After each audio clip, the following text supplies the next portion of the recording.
पृथिवी शान्तिरन्तरिक्षगं शान्तिर्द्यौः शान्तिर्दिशः शान्तिरवान्तर दिशा शान्तिरग्निः शान्तिर्वायुः शान्तिरादित्यः शान्तिश्चन्द्रमा शान्तिर्नक्षत्राणि शान्तिरापः शान्तिरोषधयः शान्तिर्वनस्पतयः शान्तिर्गौः शान्तिरजा शान्तिरश्वः शान्तिः पुरुषः शान्तिर्ब्रह्म शान्तिर्ब्राह्मणः शान्तिः शान्तिरेव शान्तिः शान्तिर्मे अस्तु शान्तिः. May there be peace on earth and in the sky. May there be peace in the water and in all directions. May there be peace in the plants, in the trees, and in animals. May there be peace in the hearts of all beings. May there be peace in everyone and in everything. Sarvetra sukhinas santu, sarve santu niramayaha, sarve bhadrani pashyantu, ma kaschit dukkha bhag bhavet, sarvastaratu durgani, sarvo bhadrani pashyatu, sarvas sadbuddhimapnotu, sarvas sarvatra nandatu. May all be happy and healthy. May all see what is good, and may no one experience misery. May all overcome their obstacles and acquire good tendencies. May people everywhere find joy and fulfillment.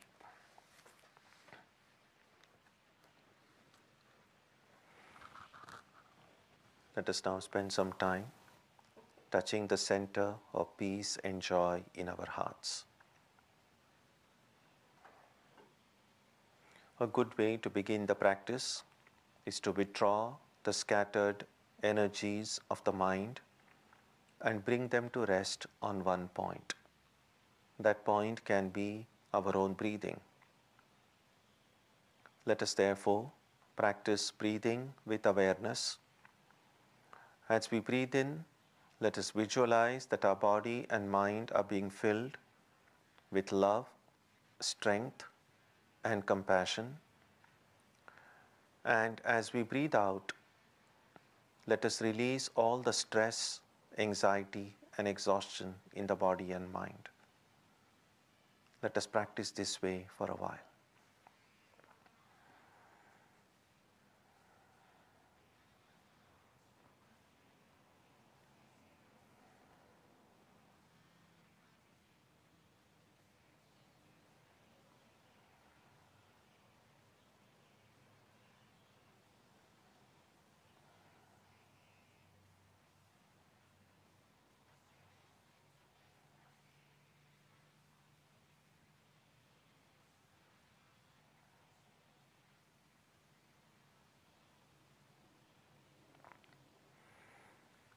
Let us now turn our attention to the region of our heart. Although God is present everywhere and in everyone, the divine presence can be felt most clearly in our hearts. We can meditate in any way we have been taught. To remain focused, we can take the help of a short mental prayer or a mantra or a divine name. Let us now spend some time dwelling on the presence of God in our hearts.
Om Asato ma Satkamaya Tamaso ma Jyotirgamaya Mrityorma Amritam Gamaya Aviravirma Yedhi Rudrayatte Dakshinam Mukham Tenamam Pahi Nityam. May the Divine lead us from the unreal to the real, from darkness to light, from death to immortality. May the Divine Consciousness fill our hearts and protect us.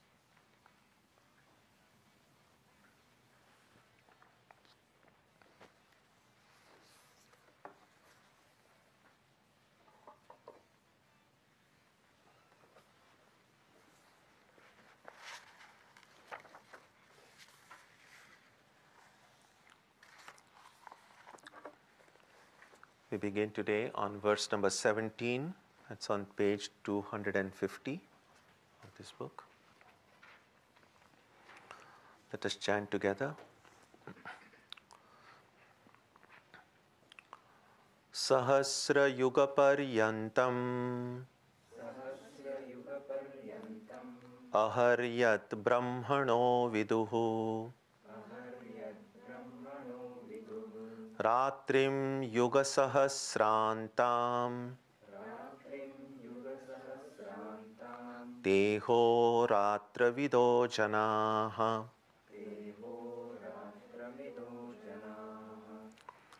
Those who know Brahma's day that lasts for 1,000 yugas and his night that lasts for 1,000 yugas are knowers of day and night.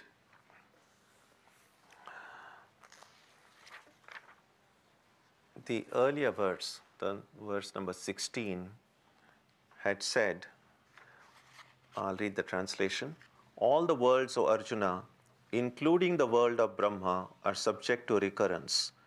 But after attaining me, there is no rebirth. So all the possible worlds to which a person can go after death, none of them are permanent residences. You go there and then you have to come back. We do read in our books that all of these different worlds, so called, are not all exactly identical. I mean, if they are, what's the point? So there is gradation among them. And as I mentioned last time, the highest among these worlds we can go to after death is the world of Brahma. It's called Brahmaloka. It's considered like the highest category. At the same time, we are now told in the earlier verse, no matter which world you go to, you are still going to come back here.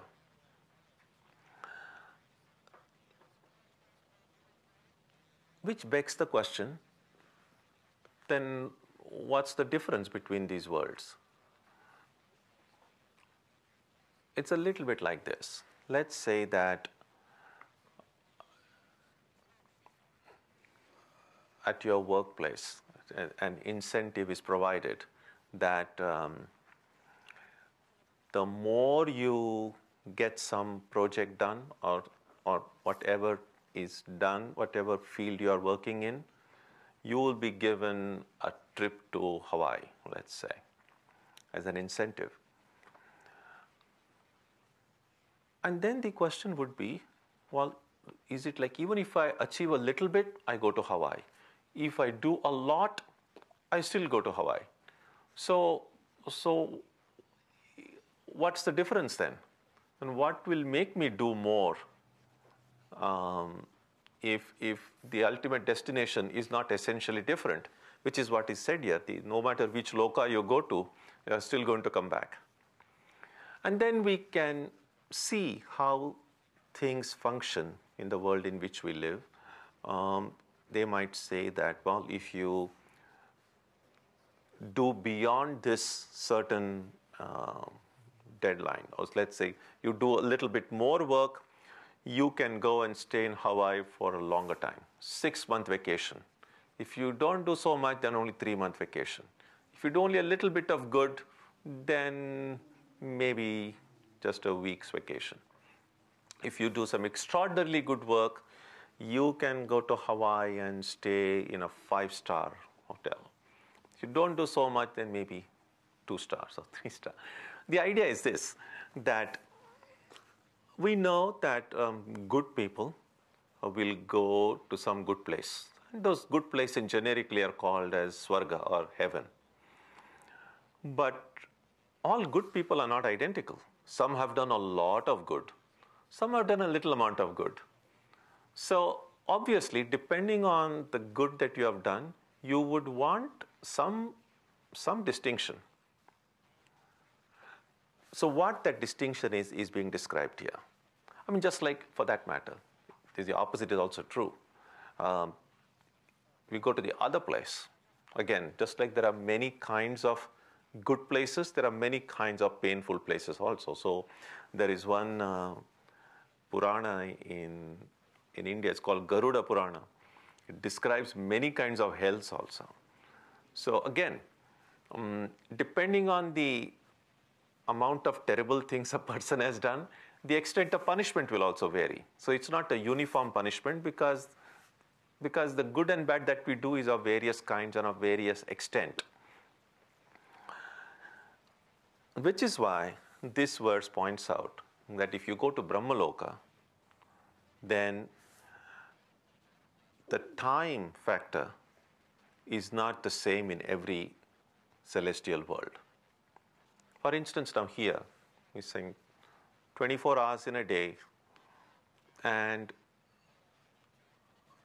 approximately, we'd say a normal human span of life is 100 years. I mean, if you live to 100 years, you're lucky. But we'd say normally, that would be more or less. So 24 hours a day and 100 years approximately of our lifespan. What would be our lifespan if we go to these higher worlds? Because anyway, we have to come back here. But how long do I get to stay? And so that is what is mentioned here. Brahma's 1 day of Brahma lasts for 1,000 yugas. Now, yugas are the 4 stages in a creation cycle. In Sanskrit, they call it, the first is called the Satya Yuga or Krita Yuga. The second is called Treta Yuga. The third is called Dwapara Yuga. And fourth is called the Kali Yuga. And the way it is described in books is that the Satya Yuga, that first Yuga, is called the Golden Age, when everything was perfect. And there was no problem at all. Then a little bit of adharma, a little bit of unrighteousness entered, and there was a slight degeneration. That's the second yuga, called Treta Yuga. There is a still more degeneration occurred, that became Dwapara Yuga. And then still more degeneration occurred, that's Kali Yuga. And by Kali Yuga, you have reached a point where you cannot go any more down below. That's this thing. So the only way now is to kind of go back again. So that's the circular path.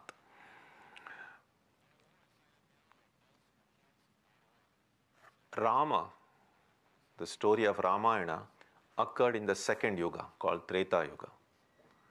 Then Krishna appeared in the third, the Dwapara Yuga. And all of us, no surprise, are in Kali Yuga. Now, in some Puranas, there will be all these calculations about how many years each yuga is. And it's an astronomical number. So it could be like several millions or this thing. And some people who are into numerology kind of take it very literally, and then they calculate how many more years are remaining for this Kali Yuga to end, and so on. No need to go into all those numbers. Enough to know that each yuga could be several million years. 4 yugas will be 4 times that, and 1,000 times this. So 4,000 times of each yuga would be 1 day of Brahma. And again, 4,000 times of each yuga is 1 night of Brahma. So which addition, the 24 hours of Brahma would be then, what, how many? 8,000 yuga. And if you kind of calculate, who knows, but maybe 100 years there. So it's really a big number. In other words, if you go to Brahmaloka,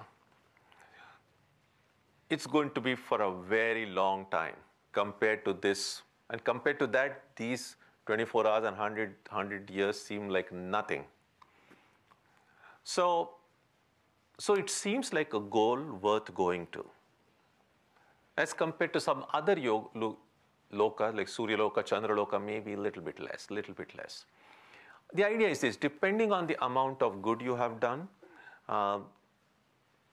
there may be some kind of a registry somewhere to say, okay, you are eligible for this yoga, you are eligible. This is done to confirm that what the other texts have said, that the different swargas we go to depend on the amount of good we have done. So that's possible because the time dimension in each of the yugas is not identical. That is, as you can see, 1 day of Brahma is several million years more than our 1 day here on this planet.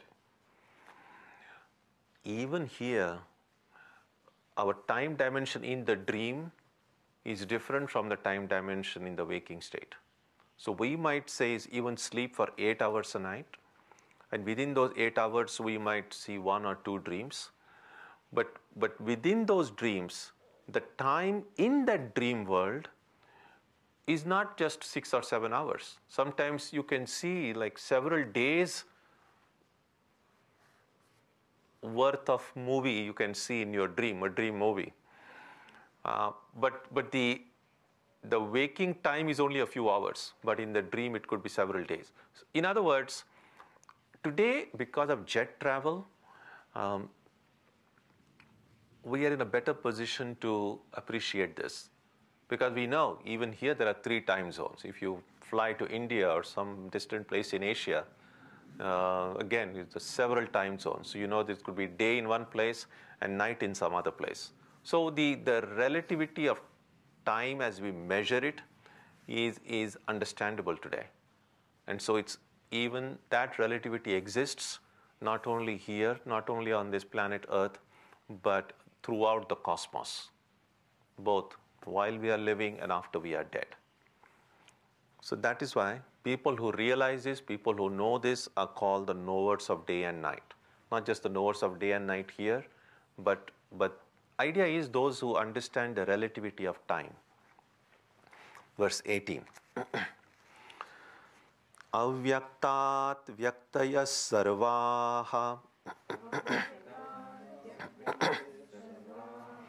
prabhavantyah ragame ratriagame praliyante tatraiva vyakta saudnyake. From the unmanifest, all manifested things are born at the advent of Brahma's day, and at the approach of his night, they get merged in that very thing called the unmanifest. So, the idea of creation or srishti, that God making something out of nothing, that idea does not exist in the Vedantic tradition. The idea of projection, that things go back into a subtle form and remain unmanifest. Then gradually they become manifest again, they become visible. Then again they go in, again they come out. So that's how these srishti and sthiti and samhara occurs. So that is what he said. From the unmanifest, all manifested things are born. So when the idea is this, when Brahma wakes up, this whole universe comes into being. And then all these 4,000 yuga time periods. So 1,000 quartet, 1,000 times these 4 yugas will go. Then it will be time for Brahma to sleep. Then this whole universe again is withdrawn into Brahma. Then again when Brahma, and then again it remains asleep for another 4,000. And then when Brahma wakes up, the whole thing comes out again. A little bit like really what is happening in our own lives. Think about it this way. Now this whole world that we have, it's possible to think that when we go to sleep tonight, all of this world, it's being absorbed into our being. And we might think that the world continues to exist when we are asleep, but there is no independent verification of the fact that the world exists when we are asleep. It's just on trust, because one believes that, well, other people are awake when I'm asleep, and so the world exists. But we don't have any direct proof that the world exists. All that we know is that all of this exists. When I go to sleep, it's possible to imagine that it kind of merges into my being. Because I know I exist, but I don't know about the world, so this whole world kind of is merged into my being. When I wake up in the morning, the same world which had got merged into my being comes out again. That is why I just see it again.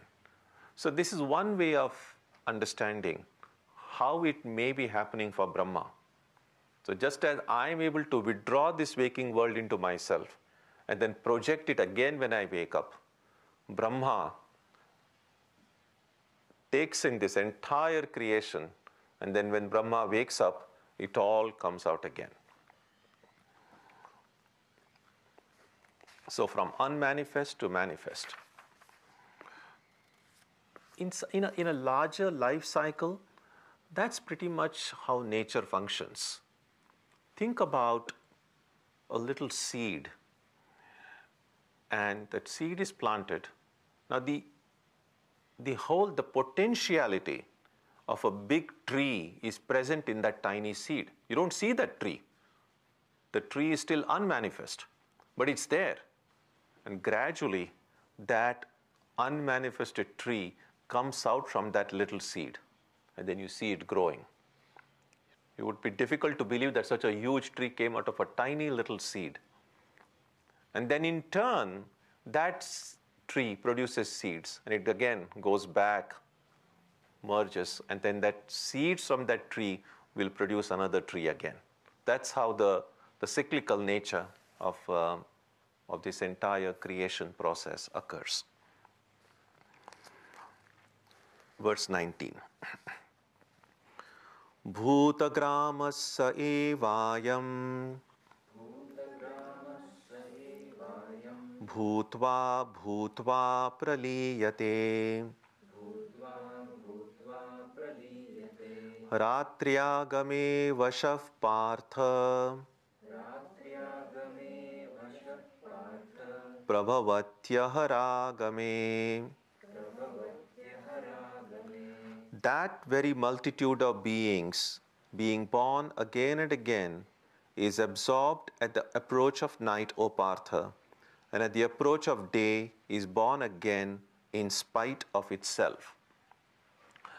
So, why is this called a samsara chakra? That we are being reborn and we can keep on being born again and again and again. A time will come during this circular journey when it will be Brahma's night. Then we all go and are merged in Brahma and just remain merged there. That's not moksha.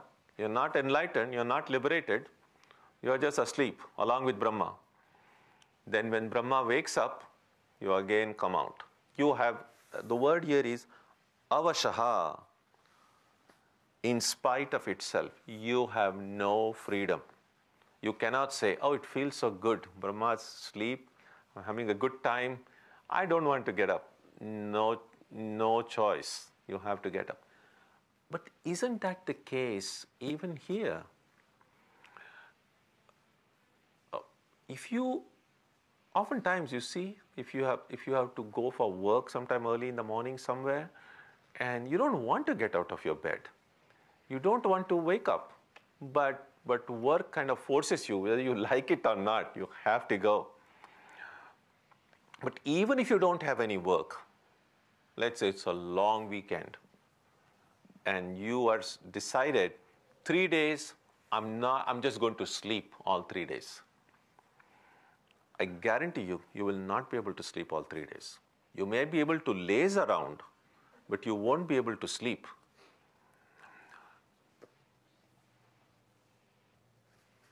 When the sleep ends, even if you have no work to go to next day, even if you have not put any alarm, even if you have put do not disturb sign on your door, but still, some point your sleep is going to end, and you have no choice. Avashaha. In spite of yourself, you are going to wake up. I mean, you can still keep on lying in your bed. That choice you have. But you have no choice to continue remaining in sleep.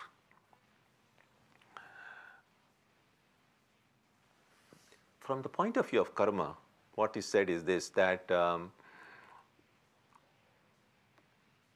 if we see the joy and sorrow that we experience in life as a result of our karma, then we are experiencing joy and sorrow both when we are awake and also in dreams. If it's a sad dream, we are sad.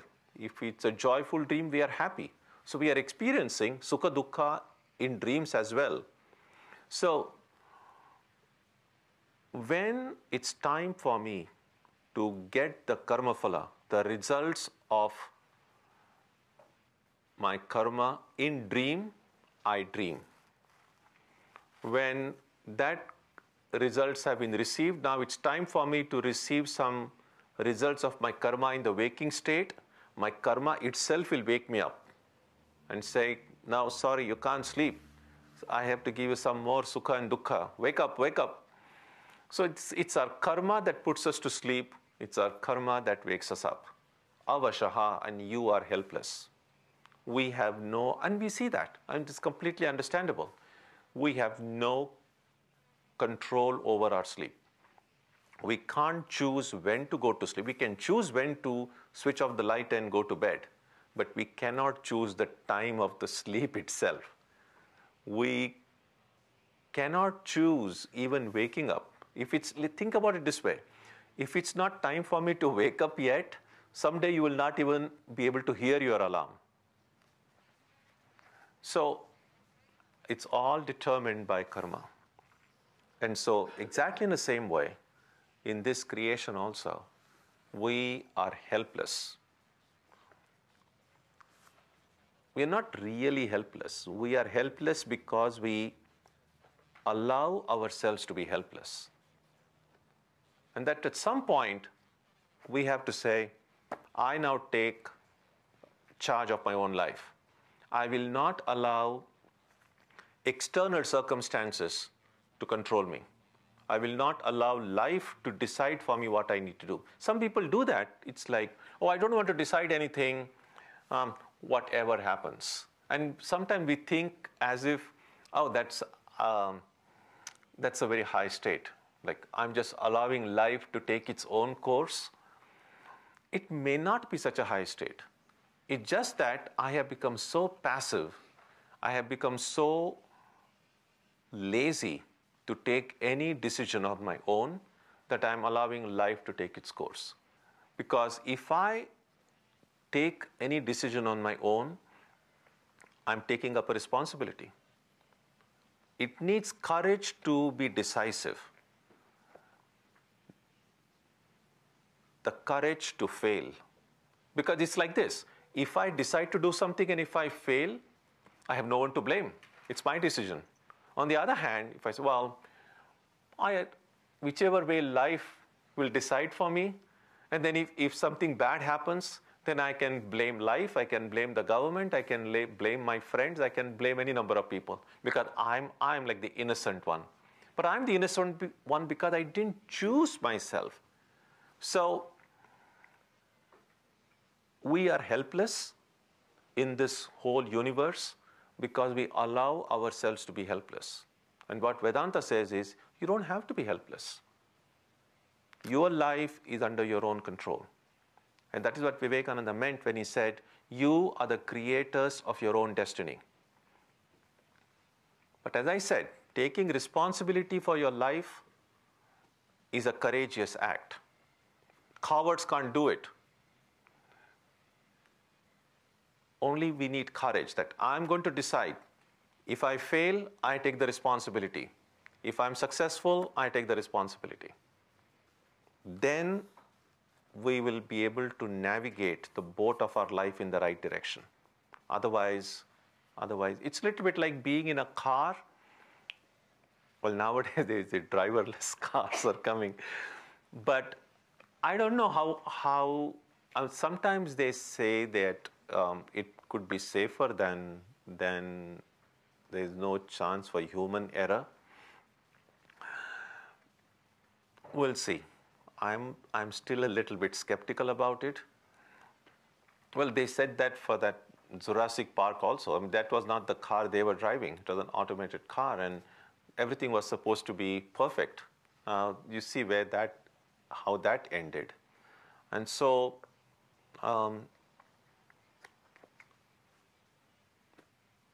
I still think taking responsibility oneself is the best choice. But this is not going to be a discussion about technology, but just an example that came to my mind. Verse 21. Oh no, verse 20, sorry. Parastasmat tubhavonyo avyakto vyaktat sanatanaha yasya sarveshu bhuteshu nashyatsu na vinashyati. Beyond this unmanifest, there is another unmanifest eternal being that does not perish when all creatures perish. This is what I meant by taking charge. That everything may perish within that unmanifest, within that avyakta. But there is one entity which never perishes, the imperishable. The word that is used in Gita and the Upanishads for the imperishable is akshara. Kshara means perishable. Akshara means imperishable. So beyond this avyakta, beyond this unmanifest, there is another unmanifest, something even more subtle. The cause, the prime cause of even Brahma and everything else. That one, everything else may perish, that doesn't perish. And if I can hold on to that imperishable entity, that is when I am able to take charge of my own life. That is when I will not be helpless. That is when I will not perish when everything perishes. So verse 21. Avyakto kshara ityuktaha tamahuv paramam gatim yam prapya na nivartante tadhama paramam mama. That unmanifest, which is called the imperishable, is said to be the supreme goal, attaining which they return not. That is my supreme abode. So that unmanifest is the imperishable akshara, as I said. Even the Gita here says, avyaktaha aksharaha iti uchyate. It's called akshara, and that is the supreme goal. If I can hold on to that imperishable, then this perishable will not be able to suck me into it, attaining which there is no coming back. If I don't attain it, when Brahma wakes up, I have to come back. When Brahma sleeps, I have to sleep. I have no control over it. There's yet another way to look at this. When you are dreaming at night, when you sleep and you dream and you see different people in your dream,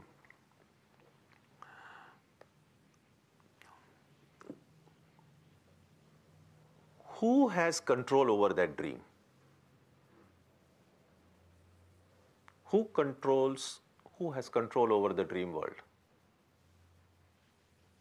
From whom does the dream world emerge, and into whom does the dream world disappear? We are the ones. The one who is asleep, right? The one who is dreaming. So the dreams are under the control of the dreamer. The dream is going to continue as long as the person dreaming does not wake up.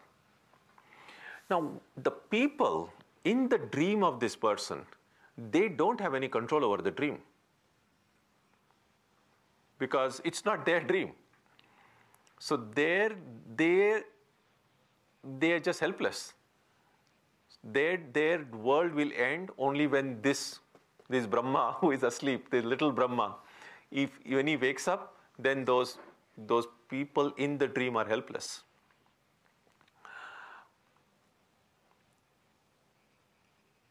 But are there really any people in the dream apart from the dreamer? Does the dream world have an existence independent of the dreamer? Can we say that the dream world existed before I started dreaming? After I fell asleep, I just kind of peeped into that world. And even after I wake up, I will come out of the world, but the dream world will continue to exist. Do we feel that way? So the dream world does not have any independent existence. So the people in the dream too do not have any independent existence apart from the dreamer. In other words, as long as I continue to see myself following the same imagery given here as only a person in Brahma's dream, I have no control over that dream.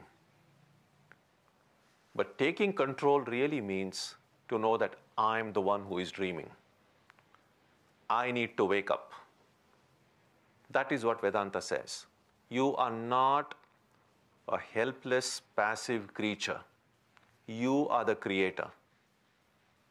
You are the one creating everything, and you are the one destroying it. And as I said, every day we are all little Brahmas, so to speak. Every day you are creating a dream world. You produce it, you take care of it as long as you're dreaming. Because without you, the dream world wouldn't exist. So you sustain that dream world, and in the morning, you destroy it. So you are Brahma, Vishnu, and Maheshwara, yourselves, creating these worlds. Same thing now, if you imagine on a cosmic scale, that is exactly what is happening. So don't think of yourself as a victim, as a creature, as a passive onlooker. Take charge. Know that you are the one who is dreaming, and you can wake up. If there is any difficulty, you have all the power within you to remove that difficulty. You just have to manifest it. It's everything inside, there's nothing outside. That is what the Gita says. And once we attain that, that is the highest state, and they return not. Because once you wake up, there is no dreaming anymore. Neither going in anyone else's dream, nor in your own dream. you are awake forever. That is the goal. Verse 22. Purushassa parah partha bhaktya labhyastvananyaya yasyantasthani bhutani yena sarvamidam tatam. That Supreme Being, O Partha, in whom are all beings and by whom all this is pervaded, is attainable by one pointed devotion. Bhakti. Bhakti means not just devotion. Bhakti means one pointed devotion. The moment I am able to concentrate all the energies that I have, physical, mental, moral, everything, onto a spiritual ideal, then that is bhakti. Only then can success come. We know even from our experience in day-to-day life. If I have to understand something, if I have to do well in some work or a project, I need to concentrate all my power. Everything that we do with concentration is not only successful, but is also good in efficiency. So success comes through concentration. That's true. That's true even more in spiritual life. If all my energy and power is dissipated in 100 different directions, then it won't work. So that Supreme Being, O Partha, in whom are all beings and by whom all this is pervaded, is attainable by one pointed devotion. And once we are able to focus all this energy, then we discover that we are not victims, we are not creatures. We have control over our own life. We can take charge of our own life. And then we see that one being by whom are all beings and all beings is pervaded. Think exactly. The example I gave you about the dream. The dream, where does the dream world exist? It exists inside you. Where do all the people exist? They all exist inside you. This whole cosmic dream.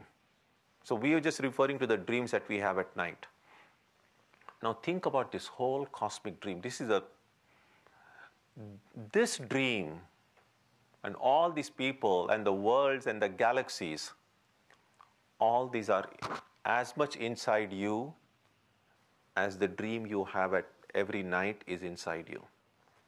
And you, that existence, that Sat, that alone pervades the whole reality.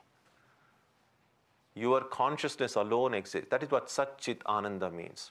Once you know that you are the infinite, bliss is the natural result.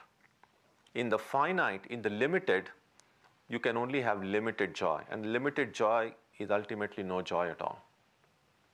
And so the real joy is in that infinitude. So we will stop here today.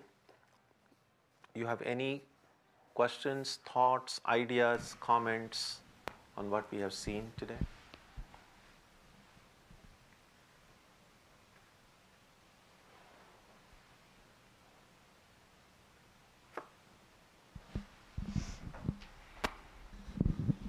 Maharaj, we can, when we go to sleep, the karma wake up us. Karma? Karma. How we wake up, karma wake us up, right? So if Atman is sleeping, because I do not understand that who is the we that we have to take a power, and because it's a kind of conflict between two me, that one knows that what is spiritual path, but I can theoretically understand, but not experiencing. So that means I'm sleeping and all the dreams. So I understand that when I'm sleeping and I wake up, because karma wake me up, and that's how. So what karma will wake up us that we will be not dreaming and we will be Brahman? Because No, Atman. no, karma will not wake me up to Brahmanhood. So what will wake? I mean, because we are all sleeping. Yes. See, there are already, our mind is not one whole. Our mind is already divided. I mean, why do we experience stress and anxiety? Why do we experience conflict? If the mind were one solid whole, there would never be any conflict, inner conflict. The mind is already divided. So there is a part of my mind says, oh, this is what I need to do. The other part says, no, no, no, no, that's not the thing. This is what I need to do. And then we experience tension inside. So it's my own self, which is as if now become divided, and there is a kind of a tussle going on. The same thing happens in spiritual struggle also.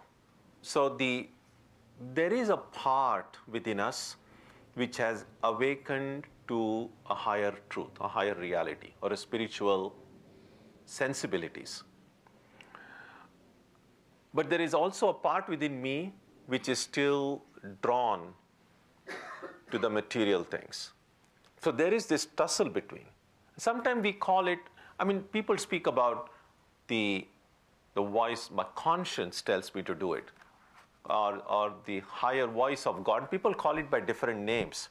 But there is this thing. So there is something even now, for instance now, when we are studying this, a part of us kind of says, yeah, that makes sense, that makes sense. And some part of it may retain that thought, but when we go out now and then start doing other things, the other part of me kind of shuts this GITA loving part within me and says, okay, don't worry until next Wednesday. Now we have other things to do. You see, so now what I'm saying is that this little part, which is able to appreciate and understand and derive benefit from this way of understanding ourselves and the world, this has to take charge. And then tell that other part, no, you got to listen to me now. Yeah, so inner conflict in itself is not a problem. Well, it's a problem in the sense, well, you're not going to experience peace. But as I have said, if peace is all that we want, then better not, and if we want it immediately, then spiritual life is probably not the right thing to do. Because taking spiritual life seriously, you will very likely not get peace immediately. There is a greater possibility that what little peace you had in the beginning might be disturbed a little bit. Because we are kind of complacent about certain things, we are trying to ignore certain things, kind of push it under the carpet, so to speak. And what spiritual life does is opens out everything. Say, no, take a look. And it's not very pretty. It sometimes raises the kind of questions we never had before. It raises the doubts we never had before. So peace is sometimes that may not come immediately. And some people are afraid of it, thinking, oh my God, I was so much better before I entered into the spiritual life. And they say, okay, let me go back to where I was. And then that's sad. But some people are like, no, I'm going to see this through. And those who do it, then they are not afraid of this inner conflict. But they say, I'm going to hold on to what is right. I'm going to hold on to what is truth, no matter how much difficult it might be.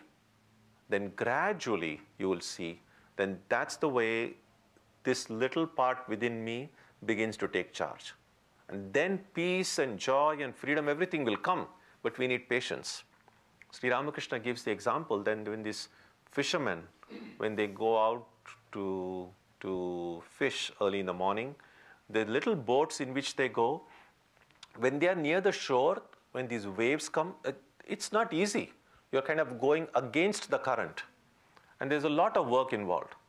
But then once you go deep inside, then the water is very still. Similarly in spiritual life, When you begin practicing meditation, you say, oh, the mind is getting here and there. I'm not able to concentrate. There's so many distractions. And so sometimes people say, I'm going to give up. But those who give up, that's sad, as I said. But those who don't give up, who continue with that, persevere, then gradually, with patience, with perseverance, you're able to see the benefit. So that little awakened part of myself has to be taken good care of. The example in the Upanishad, sometimes they say that just like an expecting mother will take care of the baby growing in her womb, and then of course when the baby is born, a little tiny baby needs all the attention, all the care. Then gradually, when the baby becomes bigger, then the little child can take care of itself. But until that time, we have to take a lot of care. Similarly, in spiritual life, when we begin our spiritual life, it's a spiritual baby within us. And we have to take all care of it. Slowly then, as that baby becomes bigger and stronger, then that baby is able to take care of itself. So in the beginning, we have to be even extra careful. And those of you who have raised children know, there's a lot of work involved. There's a lot of sacrifice involved. So same thing in spiritual life. In the beginning, there is a lot of work. There is a lot of sacrifice. There is a lot of patience. But if you can go through that period, then you are able to enjoy the fruits afterwards. So you cannot get fruits in the beginning. Fruits will come in the end. First, you have to plant the seed, take care of the growing plant. Don't allow any cattle to come and eat the plant. All kinds of things you have to do. Yeah. That's my turn. Thank you.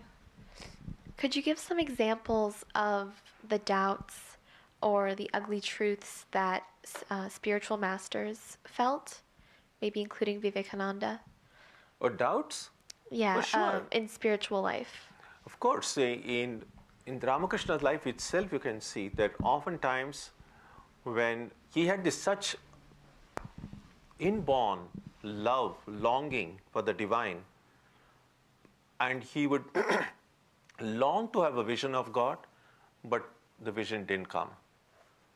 He had the duty, he was working as a priest in a temple, and he had to do the daily worship. And sometimes he would ask himself, what am I doing? Is this just a stone image? I'm offering food. Is the Divine Mother really there or not? And he says sometimes he would go and hold his hand under the mother's nostrils to see if she was breathing. Now, if he didn't have a doubt, why would he do it? So doubt is a major obstacle that can come. So even these great ones, they have passed through the stage of doubt, of questioning.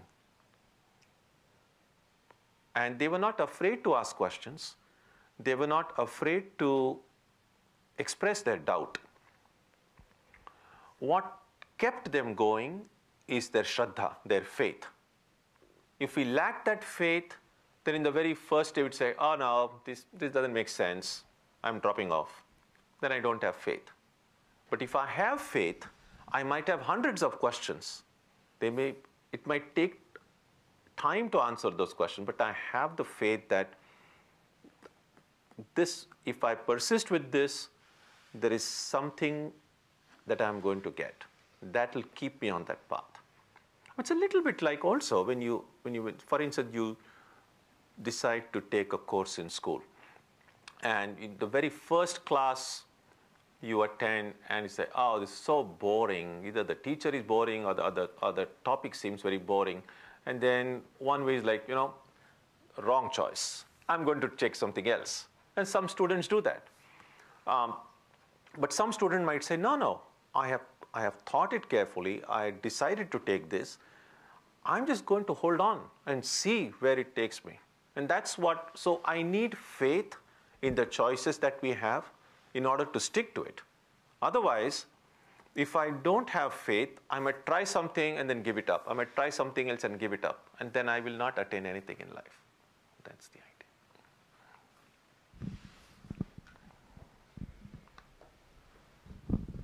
Swamiji, speaking about I think it was verse 19 about taking charge and being more decisive. Previously, we have learned about killing of the ego and imagining yourself to be the maid, where you don't expect anything and you constantly work on being humble. Mm-hmm. And then there is this transition of being courageous and maybe ambitious, where you choose what you want and you go for it. Mm-hmm. But at the same time, the maid thinks that she shouldn't be looking for anything. She should be just doing things that come her way without complaining or objecting. So the courage and the assertiveness, where does that come from? How to develop that? Being courageous and being humble are not incompatible. On the other hand, only a truly courageous person, a truly strong person can be humble. Weak people can never be humble. So, contrary to what we might think, people who are very egoistic are extremely weak. It's our inner insecurity, inner weakness that we try to hide by trying to be very assertive. So people who are like aggressive and assertive are very weak people. They're just trying to hide that. But someone who is really strong, there is no need to assert anything, because you are strong. So a really strong person is in a best position to be really humble. So asserting can be an act of egoism, or asserting can be just being yourself. So when I say that you must assert, take charge of your life, that is not in the sense of in the egoistic way. Well, it's your life. If you try to take charge of someone else's life, that would be the egoistic thing. Like, you don't know how to deal with your life. I know better than you. I'm going to take charge. That would be egoistic. But taking charge of your own life, that's not egoistic at all. And so even being a maid servant, the example that Ramakrishna gives, it's an act of courage. The maid servant knows, my home is back in the village. My children are there. But here, I live in the master's home. I'm an employee here, but I take care of my master's children as if they are my own, while never forgetting that my real home is elsewhere. Again, that's to live and act and move that way, you need strength. A weak person won't be able to do it. So courage and humility always go together. Yeah.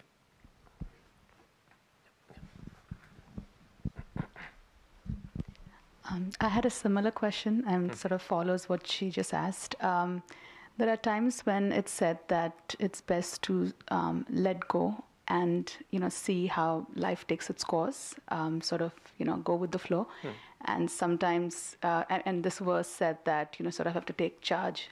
So how does one decide which one to let go and see how things unfold, or to take charge of things? Is it that when you sort of build that inner spiritual, self, that guides you to do the right thing and take your life to? Maybe I'm just confused with. See, even when you decide to let go, you are taking a charge of yourself. It's your decision to let go. So even letting go done consciously, you are still in charge because you decided it. You see? So long as letting go was a conscious decision, you are still in charge. So if that letting go proved to be a mistake, you are responsible because you decided to let go. But letting go because, oh, I'm confused, I really don't know what to do, so I just don't want to think about it. And then, in spite of yourself, I mean, the stream of life is pushing us all. Whether we like it or not, we are just being dragged. Now, what is in your hand is only to decide whether you want to do it purposefully or just say, I'm confused, and not do anything about it. There's one other point to remember in this, that there are situations in life where letting go is a good choice. And there are situations in life where we need to assert. A great disciple of Ramakrishna, his name was Swami Turiyananda, he once gave a very good answer about when to let go and when to assert. And he said this, in matters of opinion, swim with the current. In matters of principle, stand firm like a rock. So it's not, when we say assert, that doesn't mean my what is that, what they say? My way is, or my way is the highway. Isn't it? Huh? My way or the highway. My way or highway, yeah. So it's not, asserting doesn't mean that, oh, always, I'm always right. That's clearly, that's foolish. But there are situations in life when I might have a different opinion from the opinion of people around me. And if the differences are only based on opinions, then I can state what my opinion is. There is no need to assert. I mean, if it's just a matter of opinion, fighting over it or just killing each other for it is pointless. But if it's a matter of principle, then you have to assert yourself. It's like, I mean, a simple example would be, suppose there is, in your workplace, you kind of rearrange your furniture, and you feel the desk should be in one place and your other people, friends, feel it should be in a different place. Is that a matter of principle or opinion? If it's just an opinion, furniture, instead of being in this corner, it's going to be in that corner. It's pointless to quarrel and fight and argue about this issue. You can say, well, I'm just going to let go. This is my opinion. I feel this is good. Then whatever happens. But on the other hand, let's say someone has a principle, I am not going to take any bribes. I'm going to do everything legally. And then, if all your friends or even your boss asks you to do something which is illegal or which is immoral, and it might be as if that if you don't listen to your boss, then you might even lose your job. Now that's the time we have to ask, should I let go or should I hold on to my principles? And then again, depending on what priority my principles are in my own life, I will decide. I'll just have to weigh the pros and cons. But a person who is able to stick to their principles, no matter what, are the people who will achieve something in life. And so our principles all don't have to be the same. But I think everyone must have some principle in life. Because if everyone says, I'm just going to let go, whatever, I don't have any principle, that life will have no value. So, yeah, that's what I feel. Does that answer your question a little bit? Okay. Okay, last question. Yeah, Siddharth. Swamiji, the question relates to doubt and faith, the earlier discussion that we had. I think it seems to me that from the discussion that doubt poses a sort of a challenge or a threat to spiritual seekers, and it's you need to have faith to move forward. However, I think I wonder what the role of doubt is in general, because in life, right, it's a doubt in the materialistic world that drives people towards spirituality, strive, and also the second part is that for spiritual seekers, should we suspend critical thought and just like put our, have faith?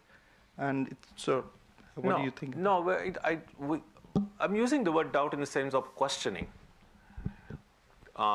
It's natural, and I think no questions need to be stifled. One of the teachings of Vivekananda and Ramakrishna was, don't be afraid to ask questions. So questions are great. By faith, I mean,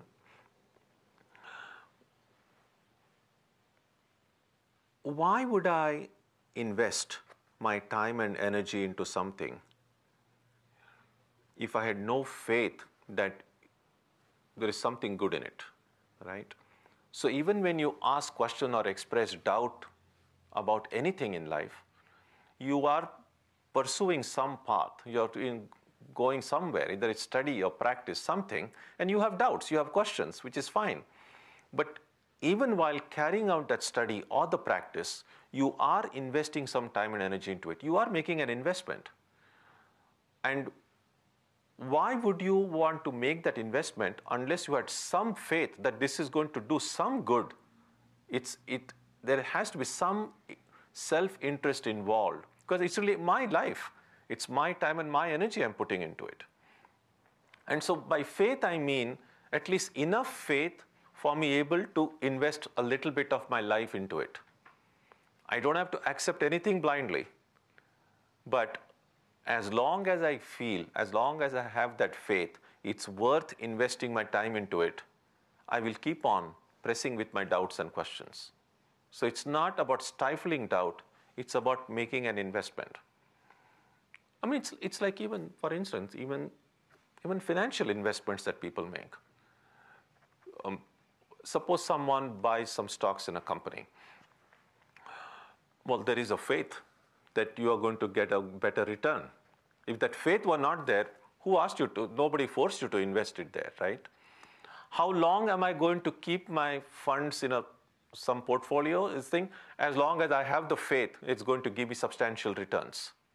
I can still have doubts. I can still have questions. I can keep on wondering where the market is going, but it still is dependent on my faith that it is worth keeping my money into this thing.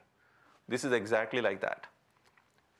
Even in spiritual life, to study, to pursue it, to practice it, you are investing, putting your time. There is no money involved here, but you're putting your time and energy into it. And how long will you put your time and energy into spiritual path? As long as you feel I'm going to get some substantial return. There will be doubts, there will be questions. But the moment my faith erodes, I'm going to say, okay, I want to have nothing to do with it. And sometimes it happens. Sometimes people lose faith in some investment and they sell the stocks. And maybe after they sell, then the price goes up and they say, oh, I made a mistake, right? Well, it's kind of a very crude example, but that's what came to mind. Okay, so we will stop here today. When we meet next week, we will start on verse number 23.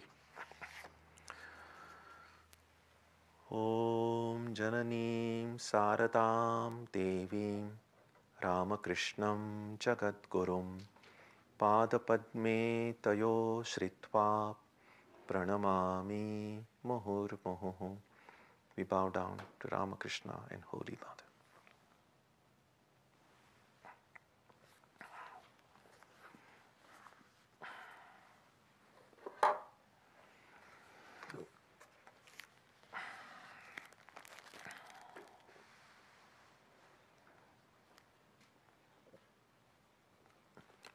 On Sunday, our subject will be Swami Adbhutananda, his life and message. He was a great disciple of Ramakrishna. It's a very inspiring life. We'll take a look at it on Sunday. Next Wednesday, we will continue with the study of the Gita. Tuesday and Saturday, our Arati and meditation will also continue as usual. We'll conclude with a prayer now on page 3 of your books.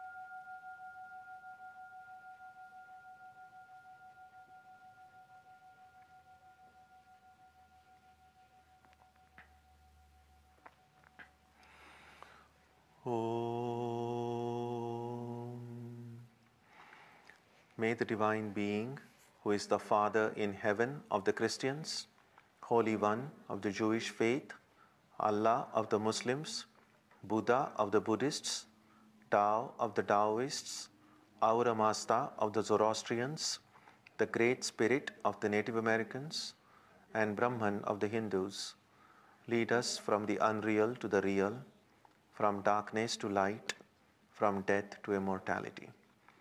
May we be granted strength, freedom, and clear understanding. May we learn to see God in our own hearts and in everyone around us. May God bless us all and fill our hearts with gratitude, grace, and love. Om Shanti Shanti Shanti. Peace, peace, peace be unto all.